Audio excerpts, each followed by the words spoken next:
guys, welcome back to me, Ajantida again. Today we are talking about how to react to friends when studying through online platforms in Unit 10, right here. If you are ready, let's get started. Here, let's see our course learning outcomes first as usual. First, after studying, you will be able to have a good attitude in using English. And second, you will be able to believe that you have enough English proficiency to study in English. Okay, so let's take a look at the outline of our unit today. We are going to focus on the two main parts. The very first one is changing mindset to love studying content in English. For example, studying engineering in English. And second, we are going to focus on common phrases or vocabulary found in online studying. Okay, so first, let's take a look at the very first topic, which is changing mindset to love studying in English. How do we do? How can you practice to have good mindset? Okay, here, think about this first before we go further. Why should we have good attitudes in learning? Actually, when you are having good attitudes, it can help you to stay positive. Then you have more motivation to learn. And it is easy to get drowned by the thought of how much you still have to learn. So stay positive. And to stay positive, remember that every English word you learn helps. Well, let's take a look at this part. Why do we need to study the content in English? While studying in international program, you may think about the benefits of being in the program. Why do you have to study science in English, engineering in English? Actually, studying content in English can help you to improve first cultural awareness skills, right there. Next, content skills, of course, right there, the content skills. And last, language skills. For example, English language, because you need to learn in English. Okay, here let's take a look at how to study content in English effectively.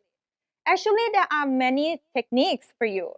You can select there is no right or wrong. For example, you can select to focus on both language and content at the same time.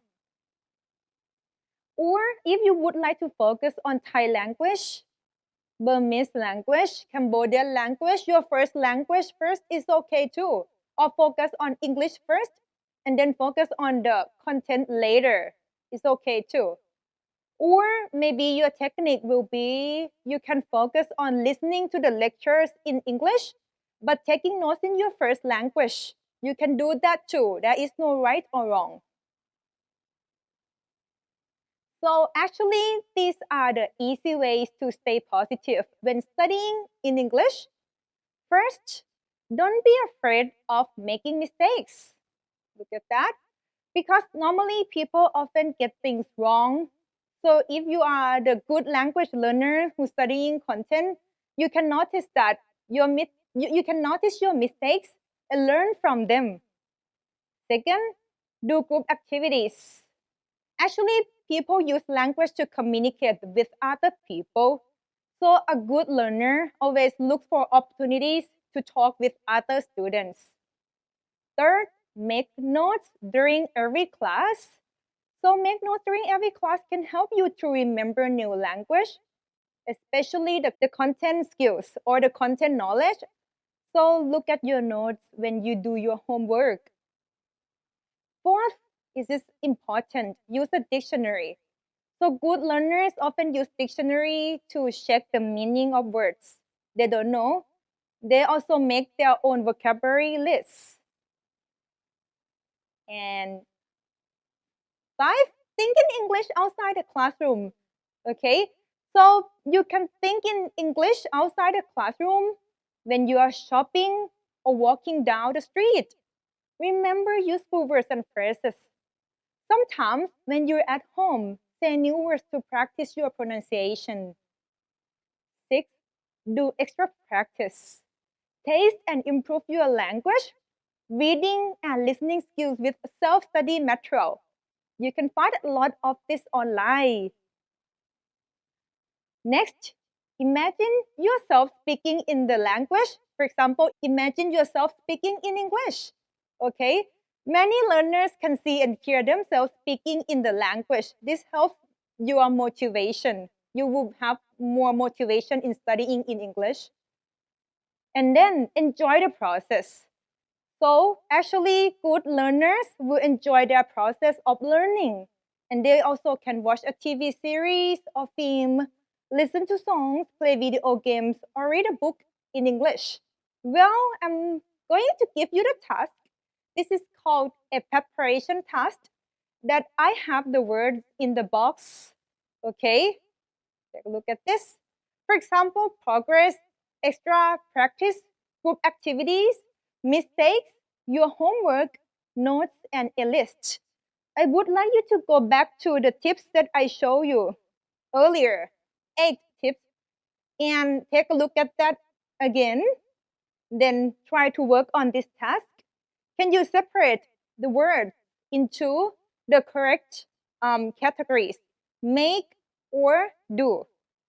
Okay, for example, it should be make progress or do progress. When we are trying to enjoy the learning path, make extra, do extra practice, make group activities, do group activities, make mistakes, do mistakes, make your homework, do your homework. Okay, you can pause this video. And then this is the answer key right here. So you can take a look at this. You may say make notes, make a list, make mistakes, make progress, do your homework, do group activities, and do extra practice. Okay, this is ways to have good mindset in studying content in English. Well, I think we can move on to the second part, which is common phrases and vocabulary found in online studying. That I'm gonna invite a special guest to be here again, so you can take a look at how our special guest pronounce the words. Okay, if you're ready, let's get started. Wow, hi, Jan Jason, you are here. How are you? Great. Thanks for having me again, Tita. Nice to see you. Yes, now we're gonna focus on this common phrases and vocabulary found in online studying. Great. Okay. Yes. So what's this? What are common phrases found while studying? We have 3 different clusters here, one being discussing, negotiating, and presenting. Another batch would be presentation is normally served as a task. Finally, presentation language can also be used for reacting to friends. Yes, as you can see from these three people, that actually discussing, negotiating, and presenting is one of the common phrases found while studying, right? But actually, in online classes, sometimes presentation is served as a task. So today we're gonna focus on presentation. Okay. So right here, presentation language. Before we think about presentation language, what question should we focus? Sure. Yeah. Well, we have what is the definition of presentation? One thing to think about. Also, what makes a good presentation? Other question might be what are the elements of a presentation? And finally, how to perform a presentation in English well. Thank you. Then this is the second point that we're gonna focus. Presentation components in detail. What are they? Let's take a look at this. First, you have, of course, the introduction, how we get started, then the body, and finally, the conclusion where we wrap things up. Okay, so let's take a look at the components regarding language structure in detail. What are they, Ajahn Jason? Sure. Well, first you have the greeting. After that, we state objectives. We state the outline. Then we signal or link the parts. throughout the presentation. Then as we get close to the end, we signal the end. And finally, we come to closing the presentation. Okay, so well, let's take a look at the expression for the body first. We're gonna focus on the body because it's very important. Let's take a look at this one. Expression for signaling or linking the parts. What are they? Well, one thing you want to do is sequence your ideas. And to indicate the sequence, you could do, for example, first, second, third, then, next, and finally. Or another way would be to say the first, the second, the third, the final point is. And then if you're going to end the section, we'd use something to kind of hint that we're coming to, we're going to transition to a new section or end. We say right or so, well, okay, the subtle words that let us know that we're ending, or a phrase like, that's all I wanted to say about, and then you'd summarize, you give the name of what you were talking about, or I think that covers everything on, or I think that deals with. Finally, to summarize. Very good. And this one's still about linking the parts. Yeah, what are they? Right. So as you're going through the presentation, before you've reached the end, you might want to pause and allow people to ask questions. We call that intermediate questions. For example, are there any questions or comments on that? And would anyone like to ask a question at this point? So, someone might have a question and they want a chance to bring it up. And these phrases will let them know this tricky issue might be something to talk about. And then there's the aspect of opening a new section. How do we let people know we're starting a new section? We'd say things like, let's now look at, or now I want to turn to, or finally, this brings me to the third and final point, which is. Good. And this one? Yes. Okay. Now, if we want to explore points in more detail, we flesh it out more. We say things like in relation to, or regarding, or concerning, or with respect to.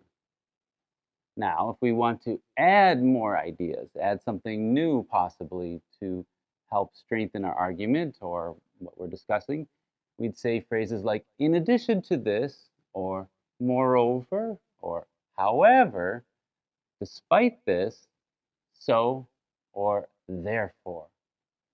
Okay. A little bit more about this part, Right. digressing. Now, digressing, if you're going to head away, veer a little bit off the flow of the talk momentarily to maybe help clarify or cover a common question someone might have, you could say, if I could just digress for a second, or by the way.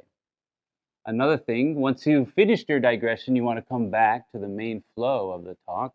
We'd say something like, let me now return to, or let me now come back to.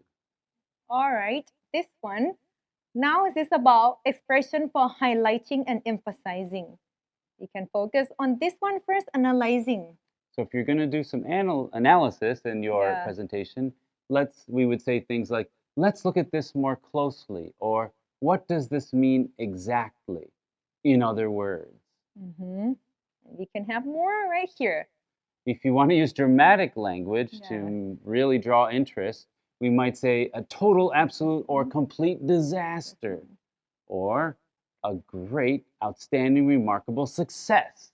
So you've got the first is negative, the second is positive, or finally, totally unacceptable, not good, or quite brilliant. That's a good thing. Lastly, or another aspect would be contrasting.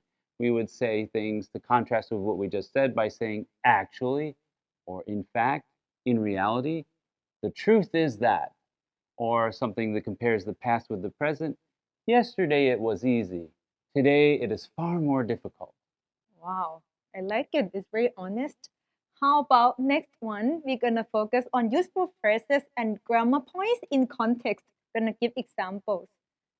Okay, how about the first one? Reporting bad news or good news, or explaining the meaning of abbreviations, explaining specific words and terms, giving examples, repeating your point using different words, expressing possible outcomes, and last, concluding the section and moving on.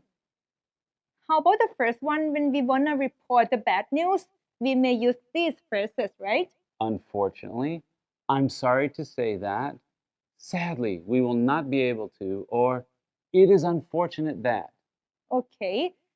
But if you would like to see the full version of this, you can pause this video and take a look at this by yourself. And an example. Yes, this is the example. How about this one? Reporting good news. What you can say? The good news is that I'm pleased to say that, or you'll be happy to know that. Okay, and here is the example of reporting good news. You can actually just pause this video and then take a look at this clearly by yourself. How about explaining the meaning of abbreviations?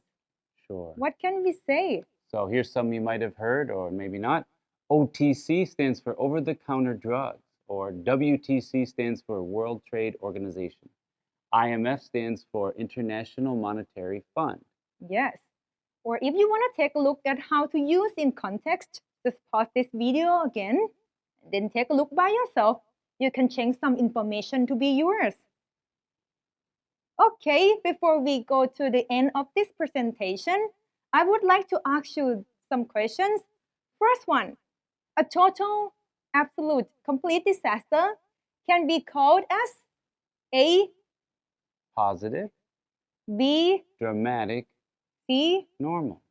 yeah, and followed by language. Okay, actually is it B, dramatic language, right? Exactly. Yeah. How about this? I think that covers everything on the first two, A, Ending a section, B, sequencing ideas, and C. highlighting and emphasizing.